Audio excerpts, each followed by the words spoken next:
예수 그리스도로부터 은혜와 평강이 함께 하시기를 축원합니다.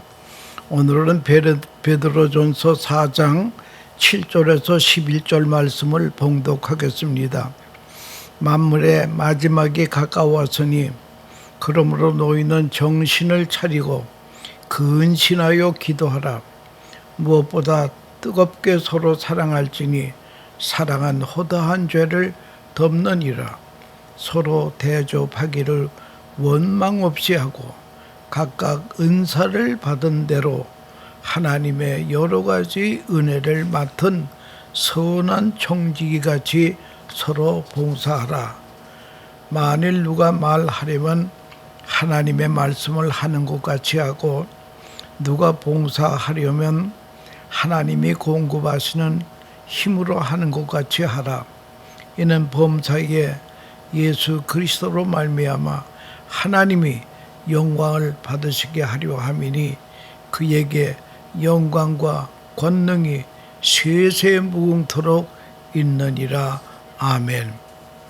특별히 여기 10절 말씀에 보면 각각 은사를 받은 대로 하나님의 여러 가지 은혜를 맡은 선한 청지기같이 서로 봉사하라. 이 말씀을 가지고 은혜로 받은 청지기라고 하는 주제로 말씀드리려고 하는 것입니다. 의학 공부를 하고 의사가 되려는 사람은 반드시 히포크라테스 선서를 해야 됩니다. 그 선서 내용 중에 둘째 항이 이런 말이 있습니다. 나의 은사에 대하여 존경과 감사를 드립니다 라는 항목이 있습니다. 의사라는 직이 이 세상에서 가장 존귀한 직이라고 생각하고 그 귀한 일을 맡겨주신 하나님께 감사합니다 라고 하는 그런 의미가 되겠습니다. 이러한 마음으로 환자를 돌보는 일을 해야 한다라고 하는 것입니다. 존경과 감상, 이 말을 항상 지니고 살아가는 것이 의사라는 것입니다. 이렇게 쓰여지는 것을 자랑스럽고 영광된 일이라고 생각합니다. 많은 의사가 돈 버는 일에 마음을 쓰고 권세를 누리는 것을 좋아한다면 더 이상 의사는 아닙니다. 사람은 생일이 둘이 있다고 합니다. 하나는 생리적인 생일이 있고, 두 번째는 나의 존재의 의의와 목적을 깨닫는 생일이 있다라고 하는 것입니다. 나는 왜 세상에 존재하는가? 나는 무엇을 위하여 이 땅에 보내심을 받았느냐? 그 의미를 깨닫는 날이 또 하나의 생일이라고 하는 것입니다. 유감스럽게도 두 번째 생일을 맞지 못하고 세상을 끝내는 사람이 너무나 많다라고 하는 것입니다. 사람다운 삶을 출발도 못하는 사람이 많다는 것입니다. 우리는 창조주 하나님의 능력과 그 섭리를 믿습니다. 거룩한 경륜 안에 내가 태어났다라고 하는 것입니다. 역사와 나의 개인적인 관계를 믿습니다. 이 큰 역사 속에 나라고 하는 작은 존재가 필요하다는 것입니다. 우리가 과거를 돌아다 볼 때에 왜 그리 어려움이 많았는지, 실패도 있었고 성공도 있었습니다. 친구의 배신도 당했습니다. 그렇게 살다가 지금 여기까지 왔습니다. 이런 일을 어찌 생각하겠습니까? 그런 것이 버려진 과거입니까? 잘못된 과거입니까? 적어도 소명을 아는 사람은 바로 이 시간을 위해서 과거의 성공 실패가 존재했다라고 하는 것을 깨닫는 것입니다. 모세가 하나님의 음성을 듣습니다. 그는 하나님의 음성을 듣는 순간 그는 지난날에 80년을 새로운 의미를 가지게 됩니다. 왜 내가 바로의 궁전에서 40년을 살았는가? 왜 미디안 광야에서 40년간 장인의 양을 치는 목동이가 되었는가? 이 모든 일이 합쳐서 오늘과 내일을 위하여 새로운 의미를 가지게 된다라고 하는 것입니다. 거기부터 나라는 존재의 새로운 출발이 시작되는 것입니다. 여기 본문 10절에 보면 각각 은사를 받은 대로 우리의 생은 주어진 생이 올시다. 나의 생을 내가 선택한 것이 아닙니다. 하나님이 세상에 태어나게 하신 것입니다. 내가 우리 아버지 어머니를 선택한 것이 아닙니다. 그래서 철학가들의 말대로 하면 인생이란 던져진 생을 산다라고 말합니다. 그러나 우리에게 각자 주어진 은사가 있습니다. 여기에 소명과 사명이 있습니다. 무엇인가 할 수 있도록 일거리가 있다라고 하는 것입니다. 본문은 은혜로 맡은 선한 청지기로 시작이 됩니다. 청지기를 옛날 성경에는 집사로 되어 있습니다. 집사는 타율성도 있고 자율성도 있습니다. 그러나 모든 일은 다 주인을 위해서 일해야 된다라고 하는 것입니다. 주인이 있어서 내가 존재한다는 것입니다. 주인을 위한 존재입니다. 한편으로 주인이 맡겨주신 일이 있습니다. 주인은 일을 할 수 있도록 나에게 건강도 주시고 물질도 주시고 지식도 주시고 재주도 주시고 권력 등을 주었습니다. 맡겨진 한계 안에서 자율적으로 일하는 것이 청직이라고 하는 것입니다. 하나님의 은혜로 많은 것을 받았습니다. 그 은혜가 곧 사명이 되는 것입니다. 그러므로 은혜를 헛되이 사용하면 안 됩니다. 은혜로 맡은 청직이라고 되어 있습니다. 소중한 결실을 보아야 됩니다. 그리고 오늘 본문에 보면 서로라고 하는 말이 3번이나 반복이 됩니다. 요한복음 13장 44절에도 내가 너희를 사랑한 것 같이 너희도 서로 사랑하라. 여기서 말하는 서로라고 하는 것은 우리끼리 계약의 관계가 아니고 그리스도와 나와 수직 간의 관계에 올시다. 그리스도께서 나를 사랑하신 거로 서로 사랑하는 것입니다. 우리는 주님으로부터 엄청난 사랑을 받았습니다. 그런 거로 서로 사랑해야 합니다. 우리의 사랑은 원인이 아니고 결과라고 하는 것을 알아야 되겠습니다. 첫 번째 원인이 그에게 있습니다. 그가 우리를 사랑할 때 죽기까지 사랑했습니다. 예수님이 우리를 사랑할 때 죽기까지 사랑했습니다. 그리고 우리는 그 사랑을 받았습니다. 그리고 나를 구속하여 주셨습니다. 그 사랑을 근거로 해서 그 결과가 서로 사랑하라고 하는 것입니다. 사랑을 받는 것이 은혜요. 사랑을 베푸는 것이 은사올시다. 본문에 열심히 서로 사랑하라 라고 하는 말이 있습니다. 열심이라고 하는 헬라어는 액테네라고 하는 것입니다.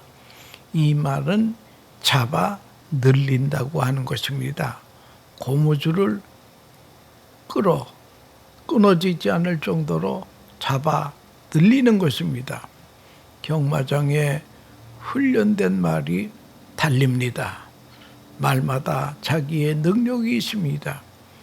이 능력을 극대화하기 위해서는 좋은 음식도 먹입니다.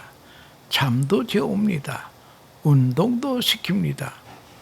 드디어 경마장에 나갈 때에는 이 말을 타고 나가는데 잘 달리는 말에게 채찍을 가한다고 계속 채찍을 때리면서 나가는 것은 그 말의 능력을 극대화하기 위해서 잡아 당기기 위해서 하는 것입니다. 우리의 사랑의 능력도 어느 수준까지 사랑해야 됩니다.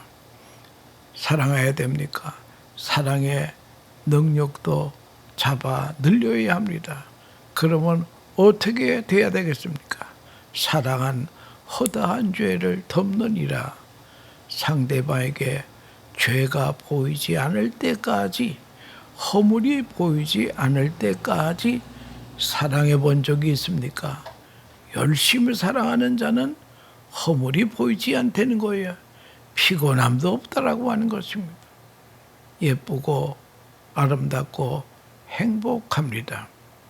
유명한 에릭 포럼이라고 하는 심리자가 그 유명한 사랑의 기술 The Art of Loving 이라고 하는 책에서 그는 사랑에도 단계가 있다는 거예요. 첫째는 무엇인가 하면은 받는 사랑이 올시다. 유아기에 나타난 단계입니다. 내가 사랑받기 위해 내가 존재한다고 하는 그런 의식이 부모나 보호자로부터 사랑을 받는 경험이 전부이며 의존적이고 수동적입니다. 그러면 그 사랑은 또 한층 올라갑니다. 의존적인 소유적 사랑이라고 합니다. 어릴 적부터 청소년에게 흔히 나타나는 형태인데요. 상대를 소유하려고 하고 너는 내 것이다라고 하는 태도를 가지며 질투나 집착이 동반됩니다. 아직 성숙한 사랑이 아니어서 자기 중심적인 성향이 강합니다. 그러는가 하면 세 번째로는 성숙한 사람으로 전환이 되는 것입니다.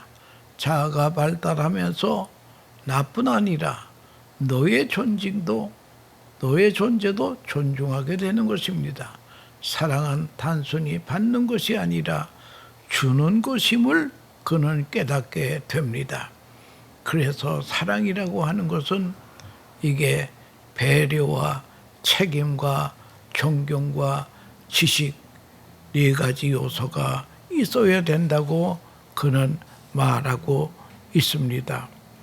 여러분, 어린아이와 같은 사랑은 어린아이는 잘해준다고 하다가 조금 못하지만 아빠 미워 합니다. 사랑을 받고 사랑해야 하겠는데 마음에 안 들어요. 유치한 사랑입니다. 그러나 성숙한 사람은 사랑하기 때문에 사랑하는 것입니다. 자기 사랑으로 상대방을 덮는 것입니다. 성숙하지 못한 사람은 그대가 필요하니까 사랑한다. 혼자 살기가 힘드니까 사랑한다는 거예요. 내가 필요해서 남을 사랑하는 거, 이건 실리적인 사랑이 옳시다. 에로스의 육적인 사랑이 옳시다. 그러나 성숙한 사랑은 그대를 사랑하기 때문에 그대가 필요하다. 사랑의 대상을 고르는 것이 아니라 사랑의 대상을 만드는 것이 성숙한 사랑이라고 하는 것입니다. 오늘 성경은 열심으로 서로 사랑하라 그랬습니다. 두 번째 본문은 서로 대접하라. 대접한다라고 하는 말은 헬라어로 필록스라고 합니다. 필록스 세노이인데 필로는 사랑이고 세노이는 행동을 말합니다. 그래서 이 말을 번역할 때에 영어로는 hospitality라고 번역합니다. 말로 사랑하는 것이 아니라 행동으로 대접하는 것입니다.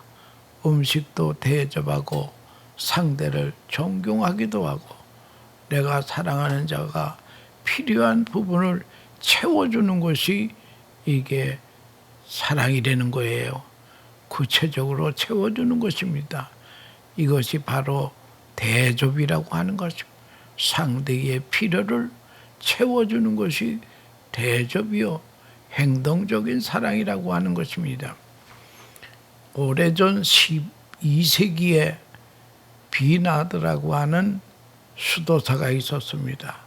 그분이 The Love of God, 하나님의 사랑이라는 책을 썼는데 하나님의 사랑을 실천함에 있어서 시험에 빠질 수 있다라고 하는 것입니다. 사랑을 행하다가 실망합니다. 참 사랑에는 실망이 없다는 거예요. 어느 순간이라도 실망했다면 참 사랑을 베푼 것이 아니라고 하는 것입니다. 참 사랑은 무한하게 무한을 바라보는 것입니다. 대통령의 어머니들이라고 하는 책이 있습니다.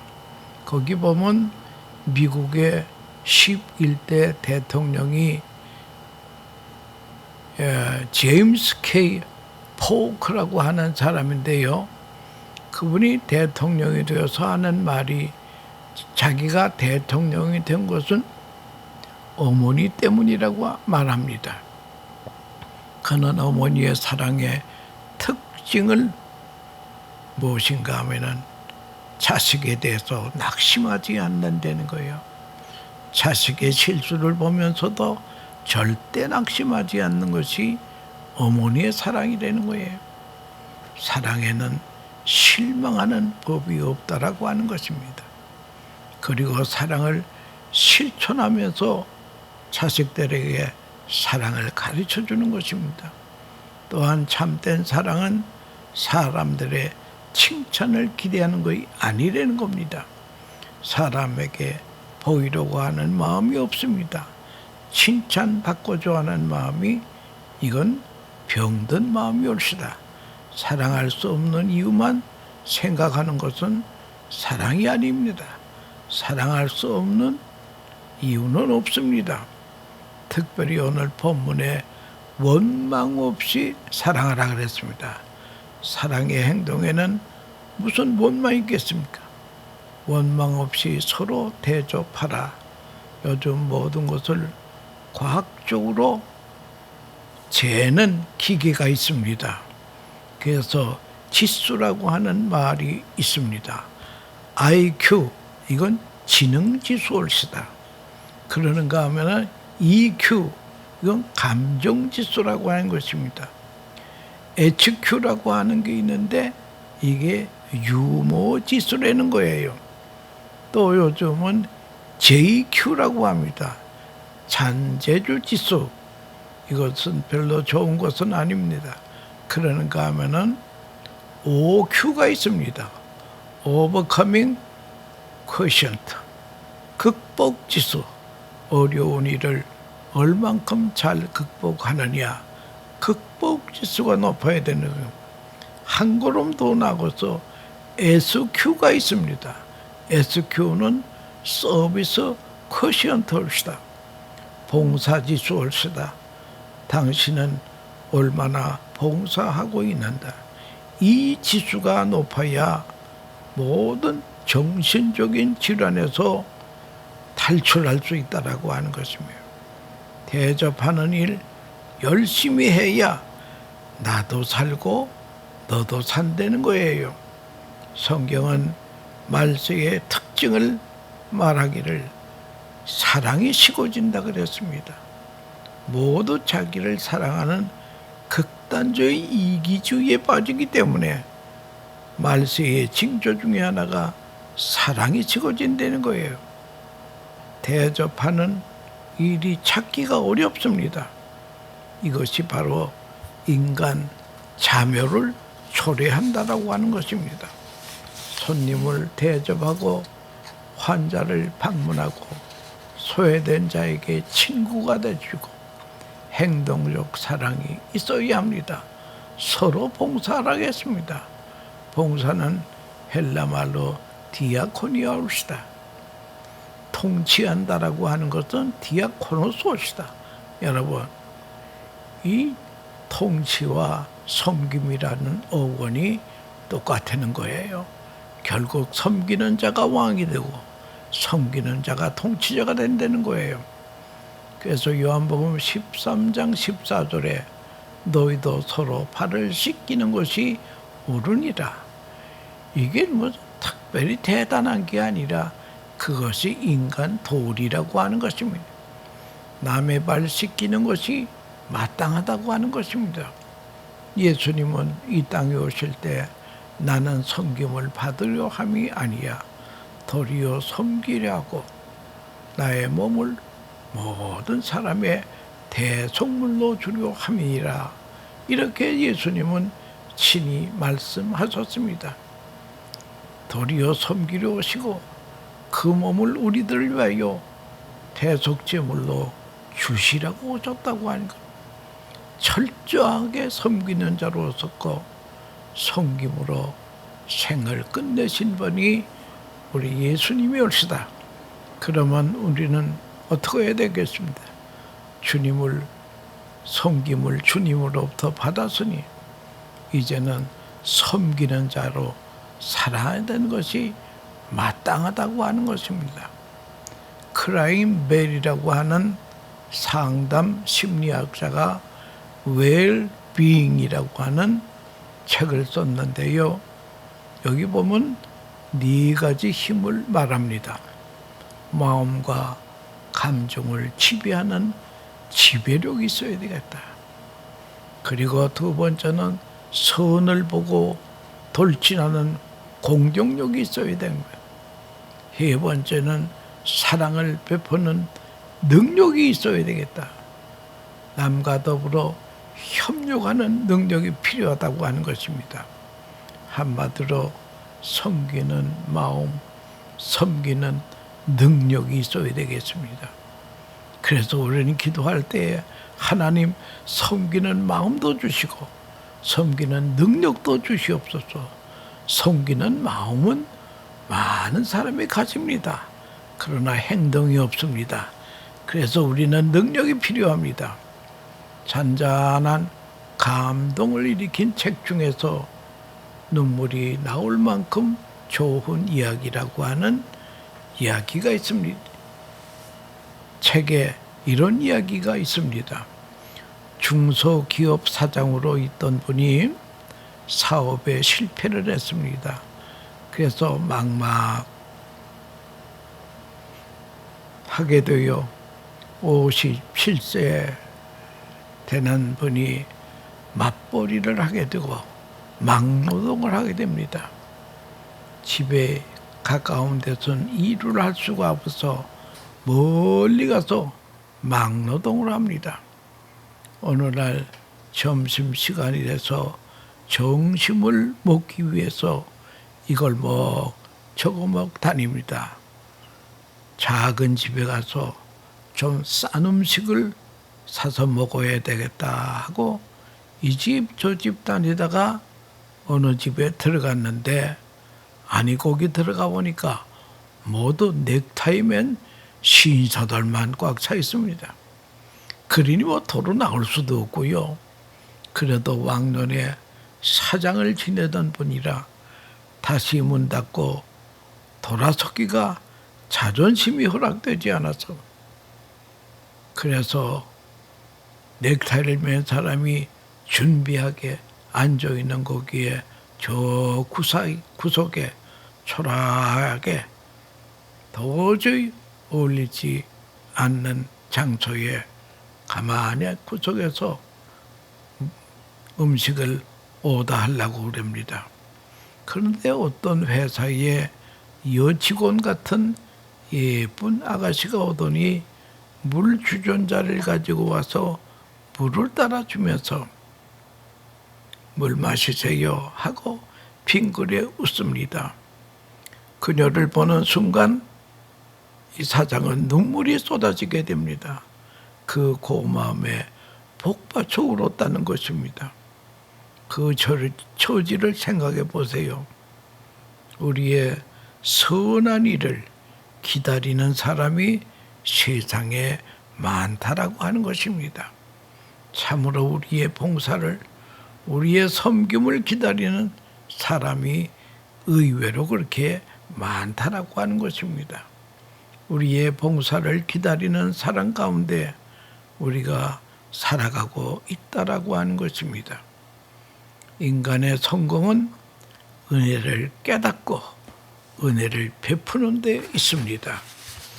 인간의 행복은 자기의 은사를 알고 은사대로 섬기는 일을 하는 사람이 행복한 사람이올시다. 우리 인간은 길을 가는 나그네 올시다.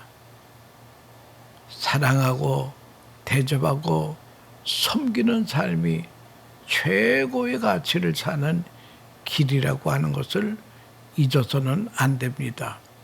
얼마 가졌느냐가 문제가 아닙니다. 얼만큼 베풀었느냐가 문제라고 하는 것입니다.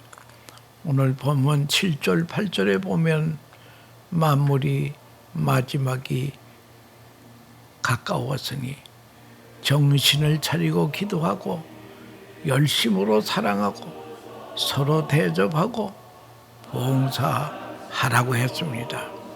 우리의 삶의 마지막을 하나님의 은혜로 아름답게 의미 있게 꽃을 피워야 하겠다고 하는 것입니다. 감사합니다.